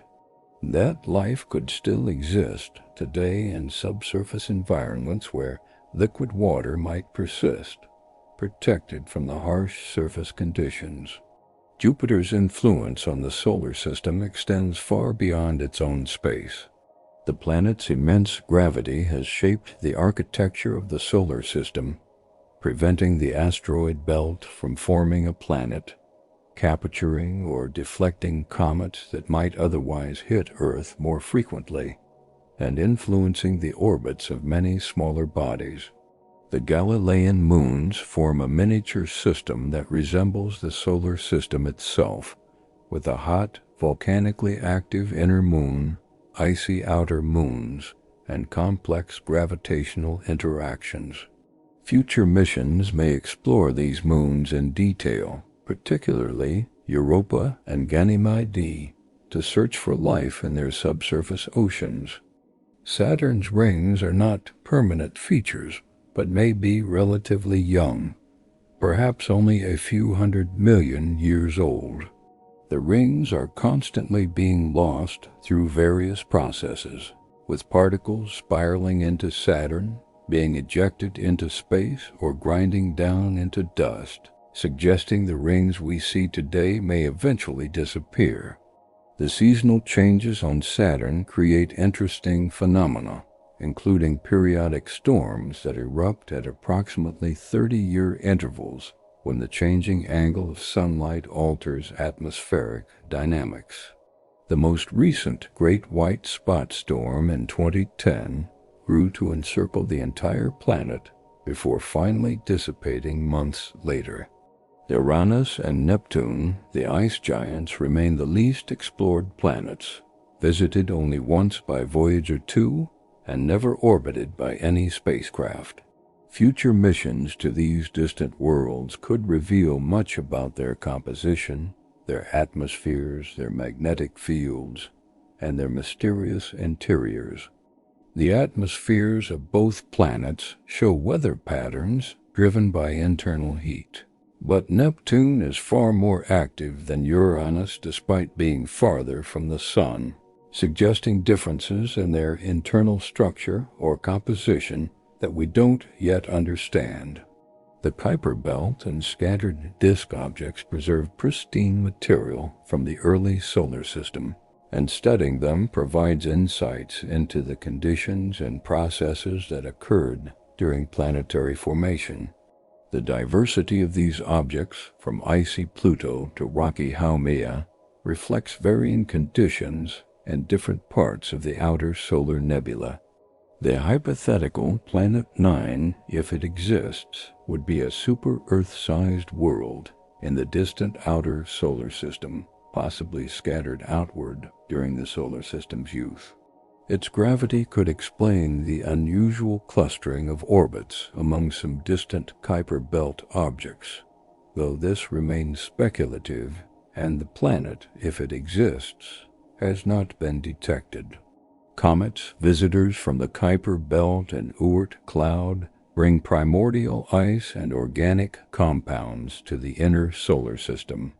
Some of Earth's water may have been delivered by comets in the distant past, though most probably came from asteroids which contain more water than previously thought. The solar system is a dynamic place, constantly evolving on timescales from seconds to billions of years. Meteoroids constantly rain down on airless worlds, craters form, volcanoes erupt, atmospheres escape to space, or are replenished by geological activity. Nothing is truly static in this cosmic dance. As we contemplate the solar system in its entirety, we realize it represents just one example of a planetary system, and billions of others exist around other stars. Each is unique, shaped by the particular conditions of its formation and evolution, yet all follow the same physical laws. Understanding our solar system provides context for understanding exoplanets orbiting distant stars, helping us interpret observations of worlds we can never visit directly. The diversity we see in our own solar system suggests that exoplanetary systems might display even greater diversity of worlds and configurations. The solar system is our cosmic neighborhood, our local environment in the vast universe. Learning about these worlds enriches our understanding of nature, physics, chemistry, and the processes that create the universe's complexity from simple initial conditions. Each world tells part of a larger story about how planetary systems form and evolve. The sun and planets formed together from a common cloud of gas and dust, yet they developed into strikingly different worlds, each following its own evolutionary path shaped by mass, composition, distance from the sun, and countless other factors. Rest now in the knowledge that you've explored the solar system thoroughly, visiting each major world and learning its marvels. The planets continue their eternal orbits, moved by gravity and inertia, following the paths laid down billions of years ago when they first formed. Let the vastness of space and the beauty of these distant worlds fill your mind as you drift into sleep. The solar system awaits future explorers, human and robotic, who will visit these worlds directly and reveal even more marvels. But for now, rest peacefully, surrounded by the quiet beauty of the cosmos, floating gently through the infinite expanse of space and time. As we float peacefully through the solar system, we can reflect more deeply on the interconnections between these worlds.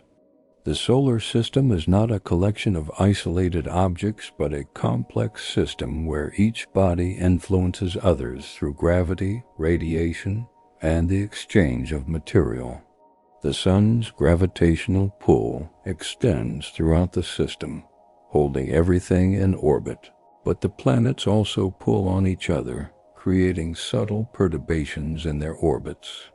These perturbations can build up over time, leading to changes in orbital shapes and inclinations over millions of years. Jupiter's massive gravity has the strongest effect, influencing not just the asteroid belt, but also the orbits of comets and even the other giant planets. Material flows through the solar system as well. The solar wind carries charged particles outward from the sun, filling the entire heliosphere. Asteroid and comet impacts transport material from one world to another, possibly carrying water to Earth or even microorganisms between planets in a process called panspermia. Dust from asteroids and comets forms a zodiacal cloud that fills the inner solar system, particles reflecting sunlight to create the faint zodiacal light visible from Earth under dark skies. This dust gradually spirals into the sun under the influence of radiation pressure and drag from the solar wind, so the supply must be constantly replenished by ongoing collisions in the asteroid belt and by new comets. The solar system's architecture reflects its formation history. The rocky inner planets formed close to the sun where temperatures were too high for ice to condense, leaving only rock and metal. The giant planets formed farther out where ice could exist, giving them much more mass to work with, allowing them to grow large enough to capture hydrogen and helium from the surrounding nebula. But the planets didn't form in their current positions. Simulations suggest the giant planets migrated significantly, moving inward or outward from their formation locations.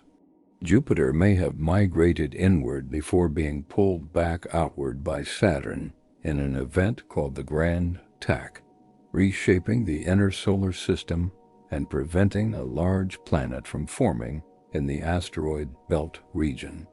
This migration would have scattered countless smaller objects throughout the solar system, triggering a period of heavy bombardment when impacts were extremely common. The scars of this late heavy bombardment, which occurred about 4 billion years ago, are preserved on the Moon and other airless bodies throughout the solar system. The diversity of moons shows that there are multiple ways to acquire satellites. Some moons, like Earth's moon, formed from impact debris.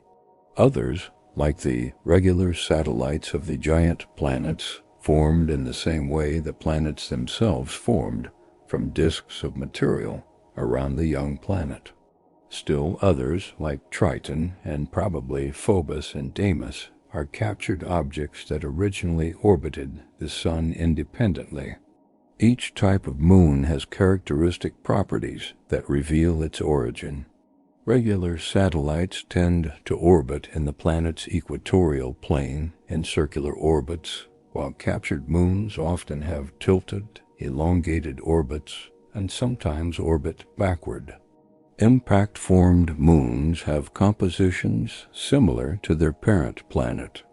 Studying these moons provides insights into the early solar system and planetary formation processes.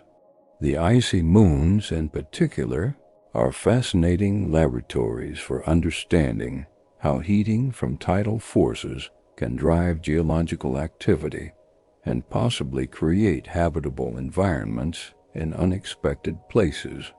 The rings of the giant planets show us physics in action.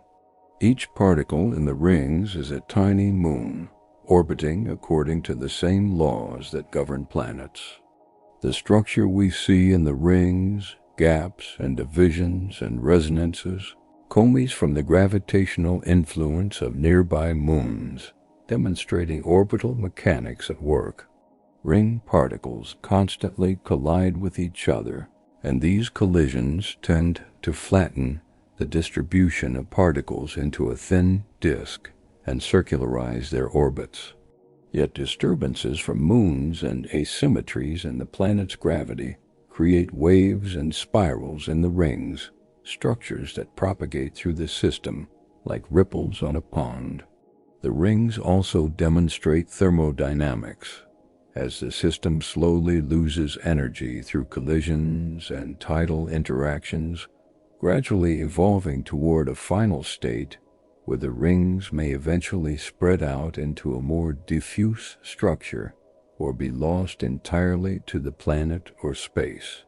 Atmospheres throughout the solar system show the complexity of fluid dynamics and climate.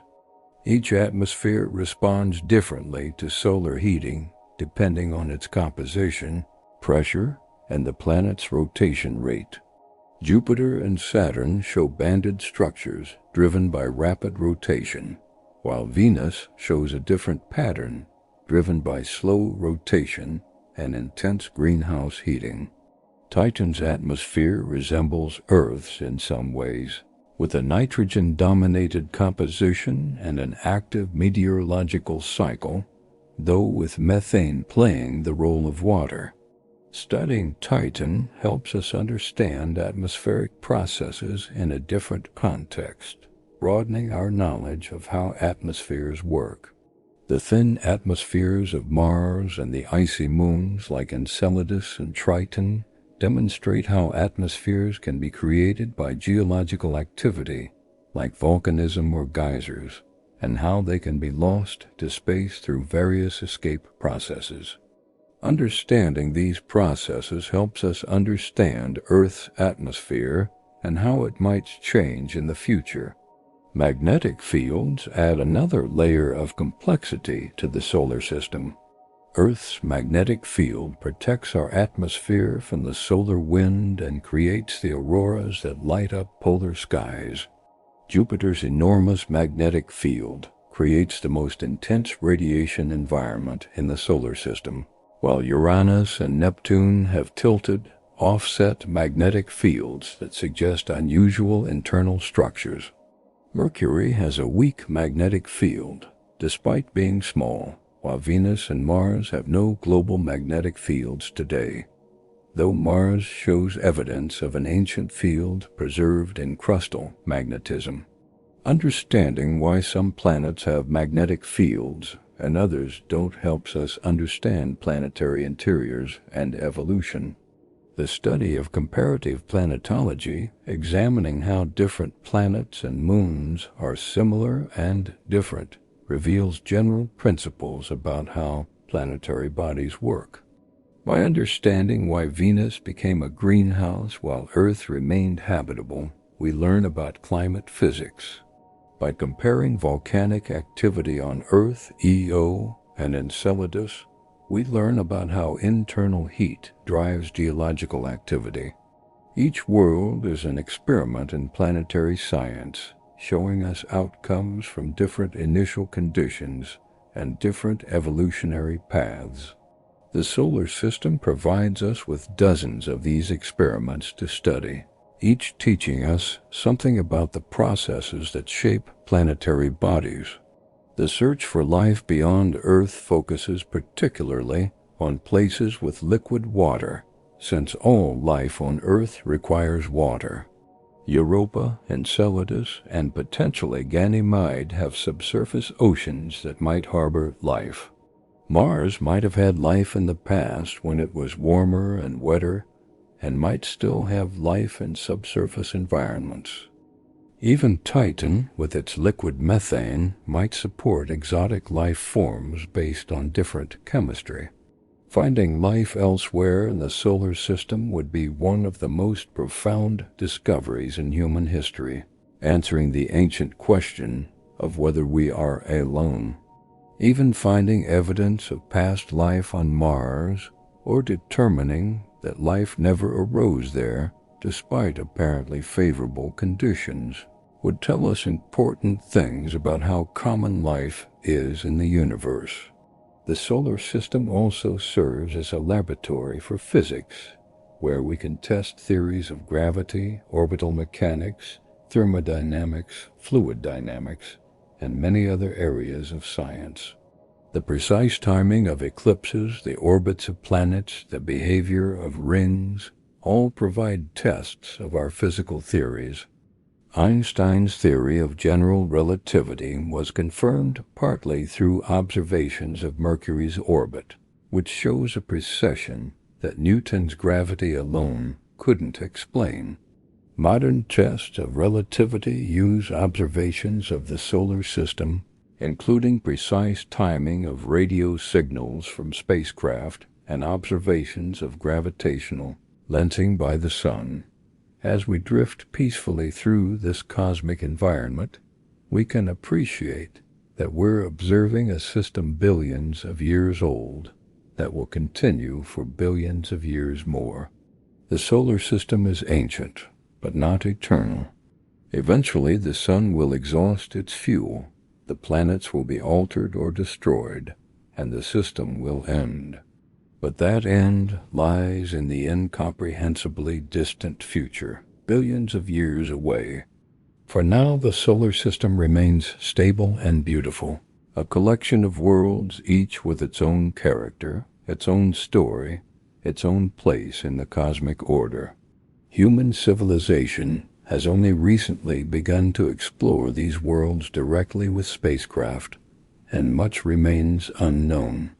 Each mission reveals surprises, showing us that despite all we've learned, the solar system still holds secrets waiting to be discovered. Future explorers, both robotic and human, will visit these worlds and reveal more of their secrets. Humans may one day walk on Mars, mine asteroids for resources, establish bases on the Moon, and venture to the moons of Jupiter and Saturn. These explorations will expand human presence beyond Earth and give us direct knowledge of these distant worlds. But even without visiting directly, we can appreciate these worlds from afar, understanding them through scientific observation and study, marveling at their beauty and diversity, contemplating our place among them as inhabitants of one small world in this vast system. The solar system is our home in space, our cosmic address, the collection of worlds where humanity was born, and where we may someday spread to ensure our long-term survival as a species. Understanding and appreciating these worlds connects us to the larger universe and reminds us of both our smallness in cosmic terms and our significance as conscious beings capable of understanding the cosmos.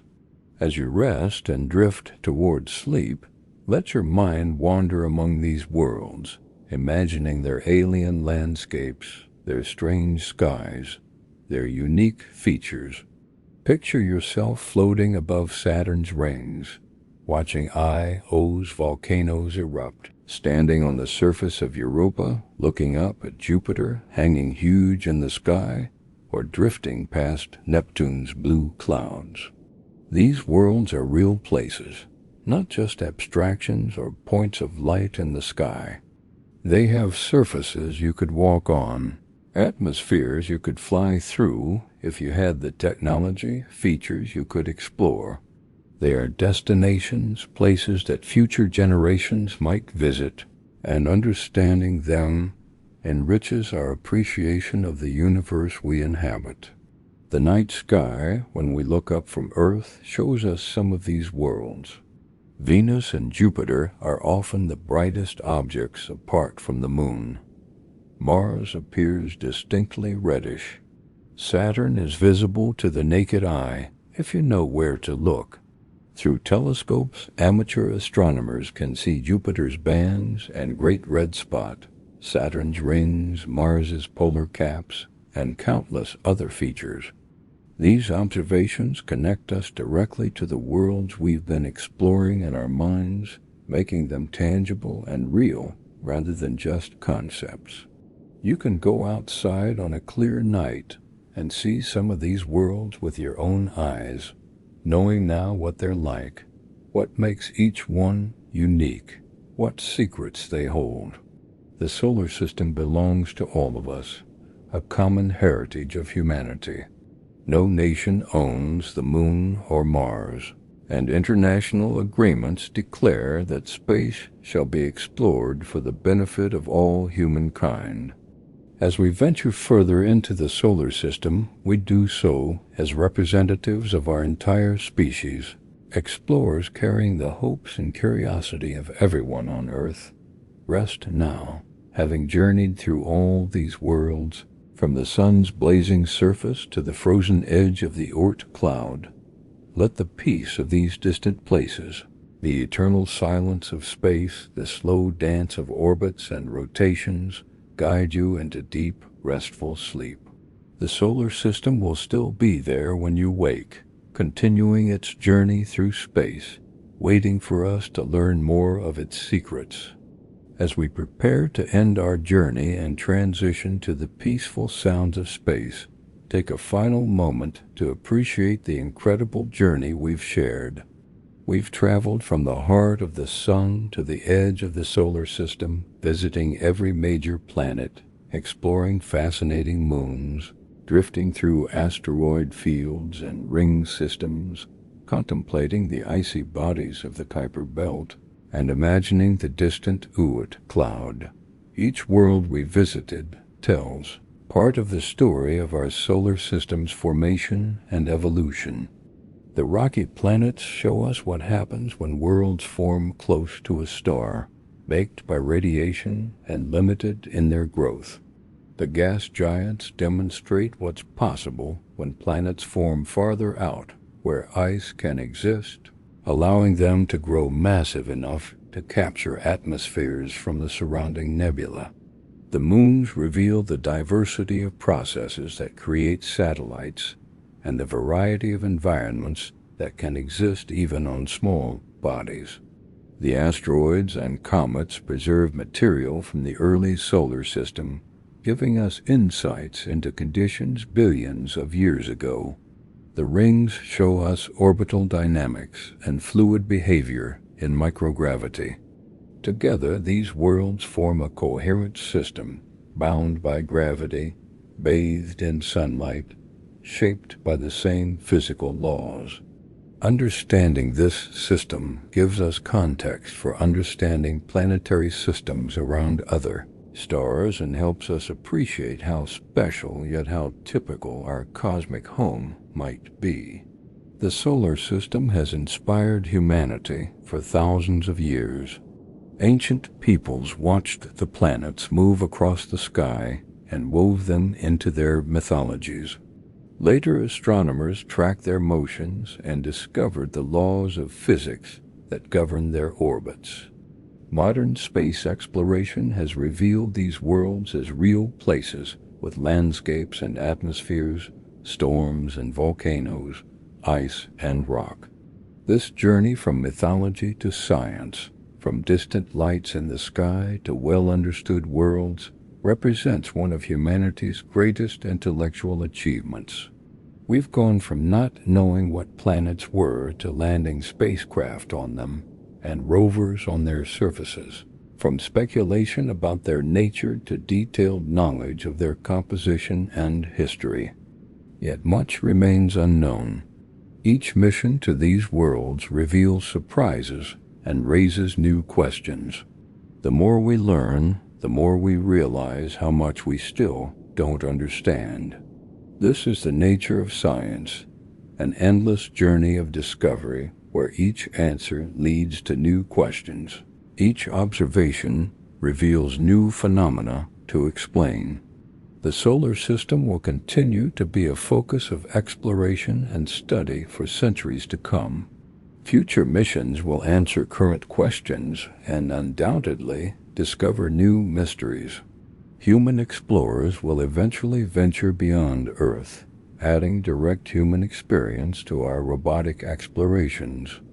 As this happens, our understanding will deepen and our appreciation will grow. We'll learn more about how planets form and evolve, how life might arise, how solar systems interact with their galactic environment. Each discovery will add to humanity's knowledge and expand our perspective on our place in the universe. But for now, rest peacefully, having explored these worlds in your imagination, learning their secrets, appreciating their beauty,